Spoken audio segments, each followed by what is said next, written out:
Welcome to Aayansh education. This is Vivek Rahi. बच्चों, आज हम पढ़ने वाले हैं the fundamental theorem of arithmetic, जो कि मैथ्स क्लास 10th का फर्स्ट चैप्टर का एक टॉपिक है। चलिए बच्चों, जानते हैं थ्योरम क्या होती है और किस तरह से इस थ्योरम का यूज़ करके हम प्रॉब्लम को सॉल्व करते हैं। ये तो बच्चों, जैसे कि आप पिछली कक्षाओं में पढ़ चुके हैं, फिर भी मैं आपको एक बार रिकॉल करा देता हूँ। बच्चों, क्या होता है, जो नेचुरल नंबर्स होते हैं उनको हम उनके प्राइम फैक्टर्स के प्रोडक्ट के रूप में लिख सकते हैं। जैसा कि मैं आपको लिख के बताता हूँ। फॉर एग्जांपल, मैं 2 की बात करता हूँ तो 2 होता है, जो कि 2 अपने आप में एक प्राइम नंबर है। मैं 4 की बात करता हूँ तो वो 2 × 2 होता है। तो ये देखिए, ये भी 2 प्राइम फैक्टर्स में टूट चुका है। ऐसे ही बात करूँ बच्चों 253 की, ठीक है, तो ये होता है 23 × 11, ठीक है, ये भी अपने प्राइम फैक्टर्स में टूट चुका है।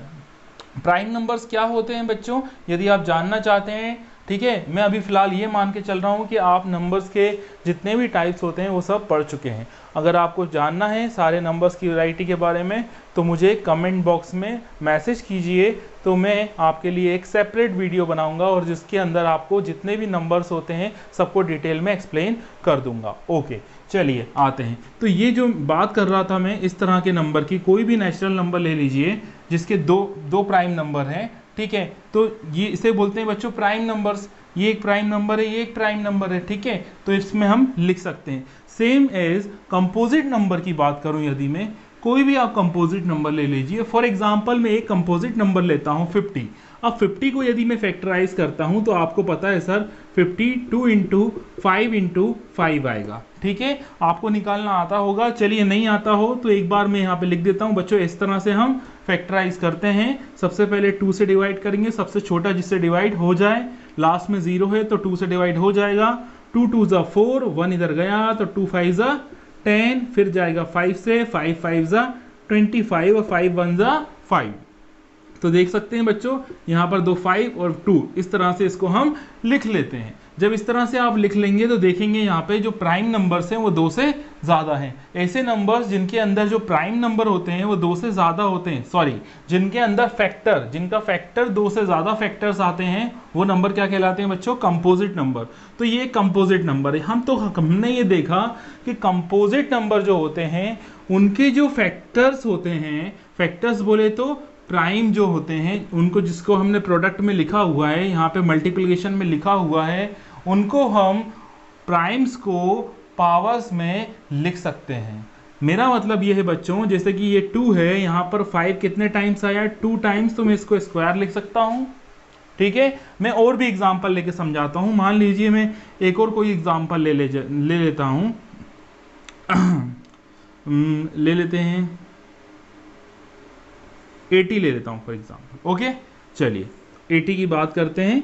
तो 2 4 = 0, 2 2 = 2 1 = 2 5 = 5 1 = ओके, चलिए इसको मैं किस तरह से लिख सकता हूं बच्चों, 82 × 2 × 1 2 3 4, 2 × 2 × 5, ठीक। तो यहाँ पर देख सकते हैं 2 कितने टाइम्स रिपीट हुआ है, 4 टाइम्स। तो मैं इस यहाँ पर 80 को लिख सकता हूँ 2 to the power 4 × 5। दोनों एक बात है बच्चों, दोनों में कोई डिफरेंस नहीं है, बस मैंने लिखने का तरीका चेंज कर दिया है, 2 की पावर में 4 को लिख दिया है, ठीक है बच्चों।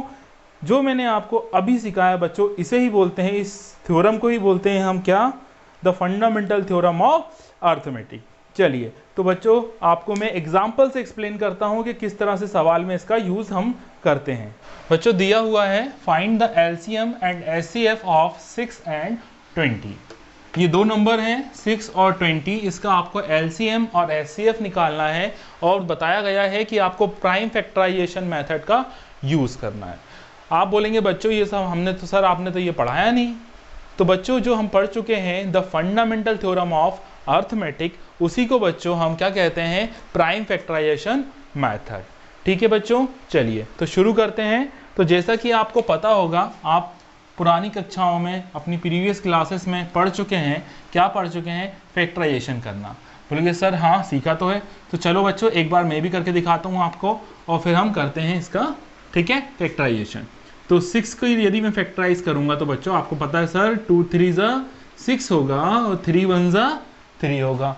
इसी तरीके से यदि बच्चों मैं 20 को फैक्टराइज करूं तो आपको पता है 2 1 ज़ा 2 होगा, 2 5 ज़ा 10 होगा और फिर 5 1 ज़ा 5 होगा।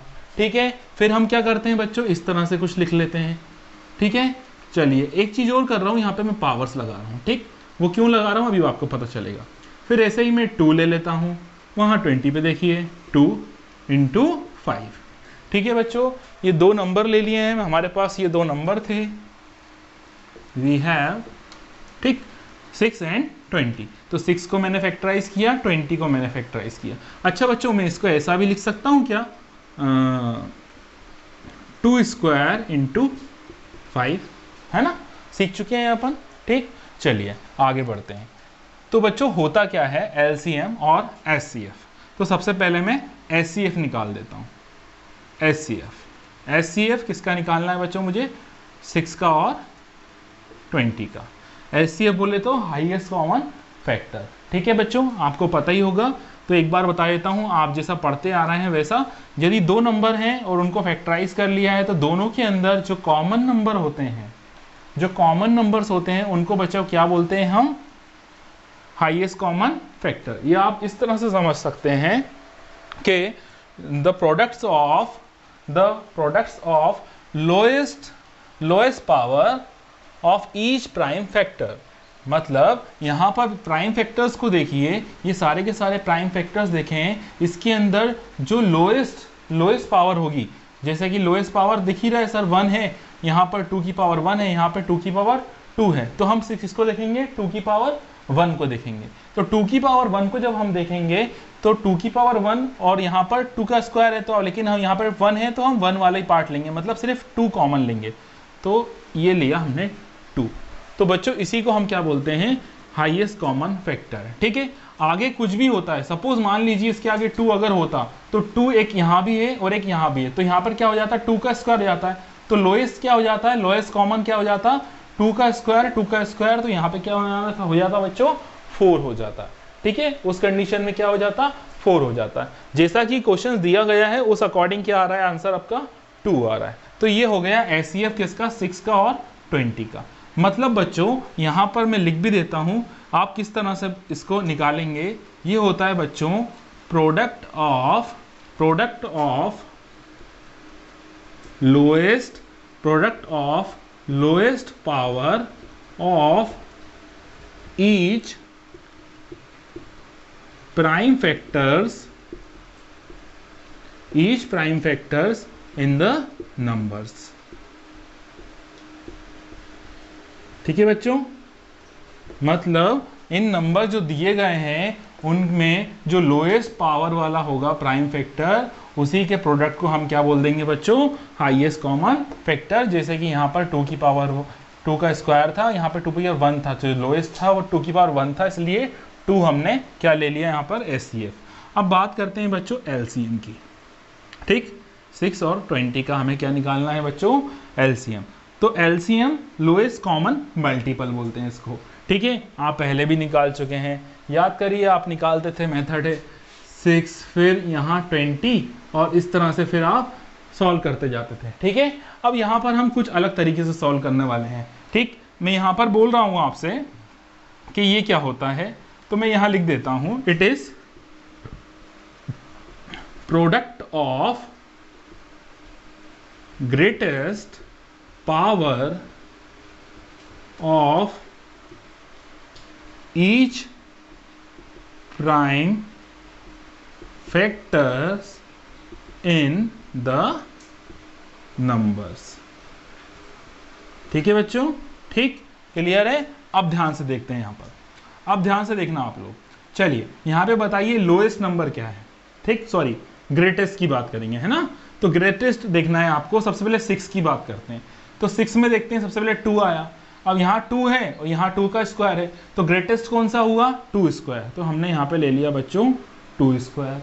ठीक, आगे बढ़े, यहाँ देखा 3 की पावर 1 है, लेकिन यहाँ पर 3 की बात ही नहीं हो रही, तो सबसे ग्रेटेस्ट 3 की पावर 1 मतलब 3 की पावर 1। फिर बचा आपका 5, तो सिंगल यहाँ पे 5 है, वहाँ है नहीं, तो ये हो गया 5। यदि आपको इसको सॉल्व करेंगे तो ये आएगा आपका 60। ठीक है बच्चों, सिंपल है। तो आपको क्या ध्यान रखना है, एचसीएफ के टाइम आपको क्या रखना है, लोएस्ट पावर वाले कॉमन प्राइम फैक्टर्स को ध्यान में रखना है, और एलसीएम के टाइम आपको ग्रेटेस्ट पावर वाले प्राइम फैक्टर्स को ध्यान में रखना है, और उनका प्रोडक्ट निकाल लेंगे तो आपका आंसर आ जाएगा। ठीक बच्चों, चलो यहाँ पर एक चीज और आपको बताना चाहूंगा। यहाँ पर एक चीज निकल के आती है बच्चों, बड़ी मजेदार चीज है, देखना ध्यान से, आपको समझ में आएगा। एक बात नोटिस नहीं की आपने, जो एचसीएफ होता है 6 और 20 का, ऐसे ही मल्टीप्लाई कर दूं यदि मैं एलसीएम में उसी के 6 और 20 के, तो बच्चों जो निकल के आता है ना, तो जो गिवन नंबर्स हैं 6 और 20, उनका मल्टीप्लिकेशन का जो आंसर आता है उसके बराबर होता है। सर कैसे, चलो मैं करके दिखाता हूँ। एचसीएफ क्या निकला था बच्चों, 2 निकला था, ये लिखा 2 इंटू एलसीएम क्या निकला है बच्चों, 60 निकला है, equal to 6 into 20, 6 into 20 multiply करो, 6 2 ज़ा 12, 120, 6 2 ज़ा 12, 120। देख सकते हैं आप, मतलब ये जो एक्सप्रेशन मैंने बनाया है ये आपका एप्लीकेबल होगा आने वाले क्वेश्चंस के लिए। बोलोगे सर कैसे, तो बच्चों ऐसे, मान लीजिए कभी आपको एचसीएफ दिया हुआ है तो आप एलसीएम निकाल लेंगे, एलसीएम दिया है तो आप एचसीएफ निकाल लेंगे, तो इस तरह से ये आपका आसान हो जाएगा करना। ठीक है बच्चों, चलो तो हम नेक्स्ट क्वेश्चन पे चलते हैं, अगला एग्जांपल लेते हैं, आई होप वो भी आपको समझ में आएगा। नेक्स्ट क्वेश्चन बच्चों आपके बोर्ड के सामने लिखा हुआ है, ये आपके बुक का एग्जांपल 6 है। तो क्या बोलता है question, find the HCF of 96 and 404। ये दो नंबर गिवन है बच्चों, 96 और 404, इन दोनों नंबर का हमें एचसीएफ निकालना है, और किसकी मदद से निकालना है, आपको प्राइम फैक्टराइजेशन मेथड की हेल्प से कैलकुलेट करना है। हैंस फाइंड देयर एलसीएम, और फिर उसका एचसीएफ भी निकालना है। चलिए तो शुरू करते हैं। तो जैसा कि आपको पता है बच्चों, हम क्या करते हैं, 96 को फैक्टराइज करेंगे, तो आपको खुद पता होना चाहिए, 2 4 ज़ा 8, 2 8 ज़ा 16, 2 2 ज़ा 4, 2 1 ज़ा 2 2 ज़ा 2 6 ज़ा 12, 2 3 ज़ा 3 1 ज़ा 3। ओके, इसी तरह से बच्चों 404 को हम फैक्टराइज करेंगे, तो इनका गुणनखंड जब हम निकालेंगे तो 2 2 ज़ा 2 1 ज़ा, देन ये मेरे ख्याल से किसी से नहीं जाएगा, तो ये जाएगा सीधे 101 से, 101, ठीक है, 101 1 ज़ा, ठीक हो गया। ठीक, चलिए लिख देते हैं हम। तो आपको पता है हम क्या करते हैं, 96 लिखेंगे, फिर 2 into 2 into 2 into 2 into 2 into 3, 1 2 3 4 5 into 3। ठीक, आगे बढ़ते हैं बच्चों। 404 को जितने भी फैक्टर्स है वो लिख लेते हैं, तो इनके फैक्टर्स हैं 2 इंटू 2 इंटू 101। अच्छा बच्चों, एक चीज़ और बताई थी मैंने, एक मिनट, इसको मैं क्या लिख सकता हूँ, 2 टू दी पावर 5 इंटू 3। इसी तरीके से बच्चों 404, ये है आपका क्या, 2 इंटू 2 इंटू 101, इसको लिख सकता हूँ बच्चों 2 स्क्वायर इंटू 101। ठीक, और हमें क्या निकालने को बोला गया है बच्चों, हमें एचसीएफ निकालने को बोला गया है, किसका, 96 का और 404 का। तो आप तो सीख चुके हैं, आपको पता ही है करना क्या है। तो सबसे पहले क्या ढूंढोगे बच्चों, दोनों नंबर्स के बीच में लोएस्ट पावर वाला कॉमन प्राइम फैक्टर। तो देखेंगे हम प्राइम फैक्टर कौन सा है, तो 2 यहाँ भी है, 2 यहाँ भी है, लेकिन लोएस्ट वाला कौन सा है, 2 का स्क्वायर, यहाँ पर 2 की पावर 5, तो बाकी सबसे हमें मतलब नहीं है, 2 का स्क्वायर है, बस वही हमारे लिए काफ़ी है। ठीक है बच्चों, तो ये क्या आ गया, बाकी नंबर्स को देखना नहीं है क्योंकि कॉमन सिर्फ 2 है, तो ये क्या हो गया बच्चों 4। तो 4 क्या आ गया आपका एचसीएफ, मतलब हाईएस्ट कॉमन फैक्टर निकल के आ गया है 4। ठीक है, अच्छा लास्ट क्वेश्चन में मैंने आपको सिखाया था वही मैं करता हूँ। ठीक, मुझे पता है कि इन दो नंबर का जो एचसीएफ होगा और इन्हीं दो नंबर का जो एलसीएम होगा, उनका जो मल्टीप्लिकेशन होगा, प्रोडक्ट होगा, वो किसके बराबर होना चाहिए बच्चों, इन दोनों नंबर के प्रोडक्ट के इक्वल होना चाहिए। ठीक है, सीख चुके हैं पिछली क्लास में, चलो करके दिखा देता हूं आपको मैं। HCF 96 and 404 into LCM 96404 is equals two numbers हमारे 96 एंड 404। ठीक है बच्चों, तो मुझे क्या निकालना है, एलसीएम निकालना है। एलसीएफ है मेरे पास, तो मैं क्या करूँगा, LCM 96404 is equals to 96 into 404, और ये चले जाएगा इसके डिनोमिनेटर में HCF 96404। ठीक, आगे बढ़ते हैं बच्चों। तो ये है आपका 96 इंटू 404 अपॉन ये कितना निकला है बच्चों आपका 4। ठीक है बच्चों, जब आप इसको डिवाइड करेंगे तो आप पाएंगे 4 1 जा 4। जब आप इसको मल्टीप्लाई कर देंगे तो ये आपका निकल के आ जाएगा। मैं कर देता हूँ यहाँ पर, ध्यान से देखिएगा। 96 इंटू 101, तो ये हो जाएगा 96 36। ठीक है, फिर ये 0 1 6 9 9696। ओके, तो ये आ गया आपका 9696। तो बच्चों आपने देखा यहाँ पर जो प्रीवियस क्लास में एक एक्सप्रेशन पढ़ा था, उसकी हेल्प से हमने क्या किया, हमने बच्चों एलसीएम निकाल लिया, क्योंकि हमें एचसीएफ पता था, जो कि ये निकल के आ गया है। तो ये भी आपका आंसर है। तो यहाँ पर आंसर आपके दो आ गए हैं। एक आपका एचसीएफ निकालने को बोला गया था, ये रहा। एक आपका एलसीएम निकालने को बोला गया था, जो कि ये रहा। चलिए, आई होप आपको समझ में आया होगा।